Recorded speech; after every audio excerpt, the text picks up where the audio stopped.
o assunto agora é economia, o governo federal trabalha no desenvolvimento de um novo sistema de arrecadação tributária. A meta é evitar sonegação e inadimplência fiscal após a reforma tributária. E para entender esse novo mecanismo, que vai utilizar ainda com estudos no início, vários instrumentos de pagamento como Pix, TED, cartão de crédito e até boletos que estejam vinculados no documento fiscal, a gente vai ouvir o Henrique Franceschetto, que é advogado tributarista, de volta conosco aqui no Boa Tarde CBN. Doutor Henrique, boa tarde, tudo bem? Boa tarde, tudo bem? Tudo bem, pessoal? Obrigado pelo convite mais uma vez. Tudo certo. Muito obrigado também, a partir de agora, com esclarecimentos também aos ouvintes. Explica pra gente, que ideia é essa do governo federal? É boa ou é ruim? Então, olha, eu considero boa para a sociedade como um todo, mas vai depender muito de como isso vai ser implantado, né? Vou, assim, só dar uma ideia geral. Eu até acompanho esse assunto já desde 2017. A gente fez um congresso aqui em Florianópolis no final do ano de 2017 com a Associação de Estudos Tributários daqui do estado, a ASET, onde a gente teve um palestrante, o Raul Zambrano, do Panamá, que trouxe, inclusive, uma ideia de aplicação de tecnologia blockchain para rastreamento de pagamentos e que também geraria uma cobrança automática de impostos. Não vale a pena aprofundar nisso agora, mas é um assunto que eu estou acompanhando desde essa época. E a gente vê várias inovações, inclusive a própria criação do Pix, já quase como um degrau indo nesse sentido. Então, é algo que a gente vê que, de certa forma, é inevitável. Em algum momento chegaria essa ideia, sabe? E, essencialmente, aqui, até analisando a manifestação do Miguel Abuhabi, que é tratado como um dos idealizadores dessa proposta que está sendo tratada agora, ele destaca que, por exemplo, o boleto já seria o que estaria hoje mais avançado. E a ideia seria, olha, ao invés de fazer um pagamento instantâneo para um CPF, um CNPJ, como a gente faz no Pix, geralmente, você fazer um pagamento para uma chave que seria vinculada à própria nota fiscal. E aí, então, só muda a chave do Pix, vamos dizer assim, apesar de a gente estar falando de boleto, mas só muda a chave do boleto, o código, né? E esse pagamento já iria diretamente ali, no meio do caminho com a cobrança do imposto. Então, é uma inovação tecnológica, a gente precisa entender como que isso vai acontecer na prática. Não quero me alongar aqui nessa primeira fala tempo demais, mas se isso se efetivar da maneira correta, a gente pode ter sim um benefício para a sociedade como um todo, porque acaba facilitando até questões de concorrência, né? Se todo mundo for obrigado a pagar o tributo, pagar em dia, pagar da forma correta e de forma eficiente e simples, em algum momento, quem sabe a gente consiga até discutir uma eventual redução dessa carga tributária, né? Henrique, que fase está esse projeto? Assim, a gente ainda sabe que é na fase de estudos ainda, né? Mas existe algum prazo para ser implementado, para ser discutido?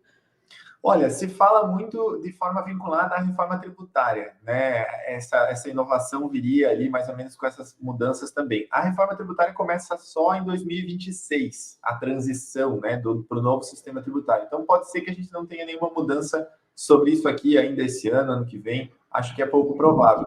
Mas vai depender muito do andamento disso, se isso realmente vai ficar atrelado à reforma tributária ou não, se vai andar por conta própria. O Miguel Abuhabi já gostaria de implantar essas alterações dentro do próprio sistema tributário atual. Então, ele já gostaria de fazer isso o quanto antes. O Banco Central do Brasil já vem trabalhando na criação de uma moeda digital, uma versão digital do nosso dinheiro, do real, e eles já estão bem avançados nesse ponto, desde a fase de testes em março desse ano. Eu vejo as coisas muito vinculadas, sabe? Porque a partir do momento que você tem uma criação de uma moeda digital e uma forma de utilizar essa moeda digital pela população em geral, isso é justamente para facilitar o rastreio desse dinheiro, a circulação desse dinheiro, e pode ser uma etapa a mais para facilitar essa cobrança de impostos automática. Então, não tem um cronograma, a gente não tem uma data, mas eu diria aí que talvez a gente veja o avanço disso até ano que vem, conforme avançar esse projeto do Real Digital do Banco Central, que está sendo chamado de DREX, né, essa moeda eletrônica. Então, de fato, o senhor acredita que pode haver uma redução de sonegação, de inadimplência fiscal? Seria fácil nesse sentido? Sim, sim. Aí é que existiria um benefício social, vamos chamar assim, né, para essa tecnologia. Claro que, qual é a grande questão? Contadores que estiverem nos assistindo vão entender bem o que eu quero dizer. Quando surgiu a nota fiscal eletrônica e o resto da digitalização dos relatórios para o governo, que isso começou lá no começo dos anos 2000, o argumento era sempre de que nós vamos simplificar, vamos facilitar e vai dar menos trabalho para os contadores, vai dar menos trabalho para as empresas. Na prática, isso não aconteceu e eles ficaram cada vez com mais trabalho. Esse tipo de tecnologia tem potencial para simplificar tanto a forma de pagamento de impostos, a forma de pagamento das notas fiscais em geral, a apuração dos impostos. Então, ela tem um potencial bom. Se isso realmente vai simplificar ou se vai virar uma confusão maior, a gente nunca sabe. A nossa história não é muito boa nesse sentido.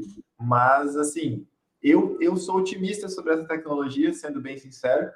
Acho que pode levar alguns anos para ela rodar 100% de forma adequada, vamos chamar assim, mas é algo inevitável. Seja em 5 anos, 10 anos ou 15 anos, em algum momento, eu acredito que a gente vai ver a sociedade passando por esse momento em que o próprio pagamento dos tributos seja automático, seja simplificado, seja até robotizado, de certa forma. E para o consumidor mudaria pouca coisa, né? Exato. Para o consumidor, assim, desde que se eu simplesmente passo, eu já pago o boleto, continuo pagando o boleto, assim, talvez as pessoas nem percebam, sabe, a alteração daquilo, né? O Pix também, a gente precisa ver como que isso vai acontecer, mas esse operacional, se ele for bem feito, é possível que a população em geral nem perceba a mudança, né? A única coisa é que hoje, por exemplo, na área tributária, a gente tem uma situação de retenção de tributos. Certas situações, você emite uma nota fiscal, o governo obriga uma empresa a reter o imposto e pagar esse imposto em nome de outra empresa. Isso gera uma confusão enorme, porque ele retém, às vezes não paga, quem sofre a retenção depois não apura, isso se perde, gera uma confusão. Então, isso aqui seria um cenário totalmente diferente, muito mais simples. Ao invés de eu ter uma empresa obrigada a reter o imposto da outra, pagar em nome da outra, a outra compensar aquilo, enfim, uma contrata, a outra simplesmente e faz o pagamento, no meio do caminho, uma automação ali já remete para o governo a parcela do imposto. Então, tem potencial para ficar mais simples, tanto para as empresas quanto para o consumidor final.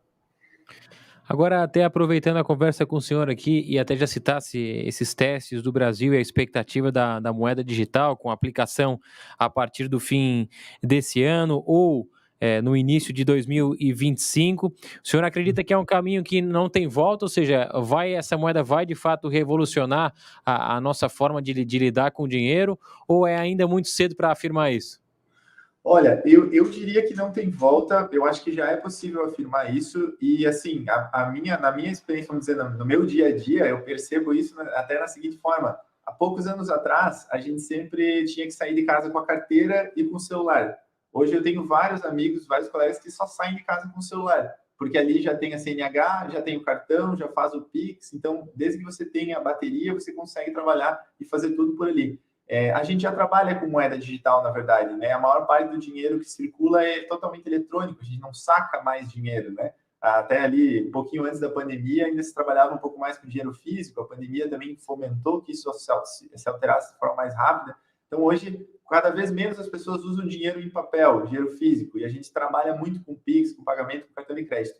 Me parece que virar essa chave e passar a utilizar uma moeda com outro nome, uma moeda digital, desde que tenha a mesma segurança, que seja oficial, acho que é uma etapa inevitável. E para o governo, o governo vai incentivar muito e vai fomentar muito esse uso, justamente por essas questões: evitar sonegação de imposto, evitar desvio de dinheiro público, evitar corrupção, lavagem de dinheiro. Tem uma série de benefícios nesse tipo de moeda. Por outro lado, a gente tem que tomar cuidado com o poder que a gente vai dar para o governo, né? Se isso vai acabar com o sigilo bancário das pessoas, mas aí é um outro debate.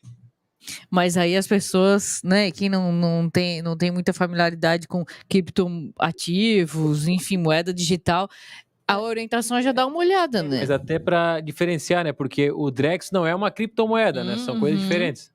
São coisas bem diferentes. Ele trabalha com eles são semelhantes ao mesmo tempo que diferentes, né? O Drex, ele também é uma tecnologia de livro-razão distribuído, que a gente chama. Então, ele está numa nuvem e permite esse rastreamento das transações por lá. Então, ele tem uma tecnologia muito parecida, mas ele é centralizado na figura do Banco Central, do governo, que dá o lastro para aquilo, dá segurança, vamos dizer assim, para aquilo, caráter oficial para essa moeda, né? E ele não vai servir nunca como um investimento, como muita gente utiliza a criptomoeda como investimento, né? Aqui não, aqui é simplesmente o valor de R$1, uma unidade monetária dessa moeda digital significa a mesma coisa do que R$1. Então, ele é feito para usar para circulação de fato. É bem diferente. É interessante as pessoas buscarem entender, sim, um pouco mais os conceitos, porque eu acho que isso vai se tornar parte do nosso dia a dia. E aqui, se a gente tivesse tempo, daria inclusive para alongar bastante, assim, porque é curioso como as criptomoedas e o Bitcoin surgiram na ideia de acabar com o poder dos governos e dos bancos, e essa tecnologia está sendo absorvida, de certa forma, pelo sistema financeiro tradicional, pelo governo, para seus próprios fins, e vai, de certa forma, reduzir até a utilização das moedas digitais que surgiram primeiro, vamos chamar assim, né? Vão se adaptando, né? Isso, vão se adaptando com as novas realidades. E até, como o senhor explicou, né? Um Drex igual a R$ 1, as pessoas vão continuar fazendo as suas compras como usam cartão de crédito ou dinheiro. É uma operação que reduz burocracia, é mais rápido. Agora, na prática, também pode reduzir algum valor de alguma coisa, ou seja, reduzir tributação, pode ficar mais fácil, as coisas podem ficar mais baratas?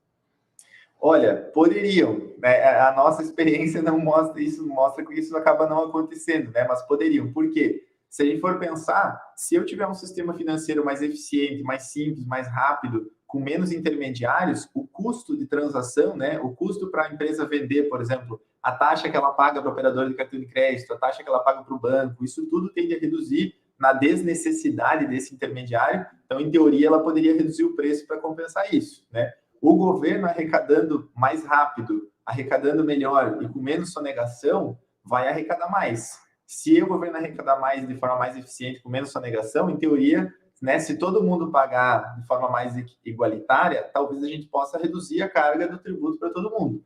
De novo, estou falando aqui no mundo ideal, né? A gente vai ter como sociedade, nós vamos precisar fazer pressão para o governo eventualmente ir para esse lado. A gente sabe que o governo nunca busca reduzir a sua arrecadação, né? Mas haveria essa possibilidade, sim, porque sempre que você conseguir simplificar, reduzir custo e ao mesmo tempo aumentar a eficiência, em tese o preço poderia reduzir. A gente tende a ter um olhar sempre mais otimista, né, Rick? Eu acho que o brasileiro tem essa necessidade, né? Até para a gente sobreviver, vamos dizer assim, né? Mas são inovações boas, assim, a gente vê o Banco Central fazendo um trabalho muito sólido na construção desse projeto, então, nesse sentido, eu acho que cabe o elogio também.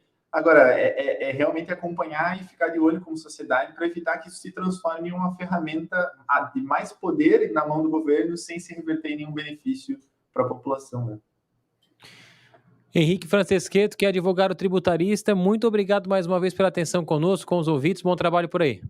Muito obrigado, pessoal. Bom trabalho. Até mais. Obrigada, Henrique. Até mais. A gente já pode agendar uma entrevista só sobre o Drex, então, sobre o Drex. É bom lembrar, né? É um mecanismo ainda que vai ser utilizado de forma experimental pelo Banco Central e a expectativa é entre o fim de 2024, o fim do próximo ano, e o início de 2025. Já tem os testes que eles estão fazendo, selecionaram 16 consórcios para participar desse projeto piloto, vão acessando as carteiras virtuais dos bancos, também das demais instituições financeiras, para entrar em vigor a partir do fim de 2024. Mas como o doutor Henrique citou, é uma realidade que não tem volta, né? É daí para frente, não tem retorno quando a gente fala sobre moeda digital, nesse caso, o Drex, batizado a moeda digital brasileira Drex. 2h50, 2:50, tem Boa Tarde CBN até as 3 horas da tarde. Seguimos juntos. Agora vamos para mais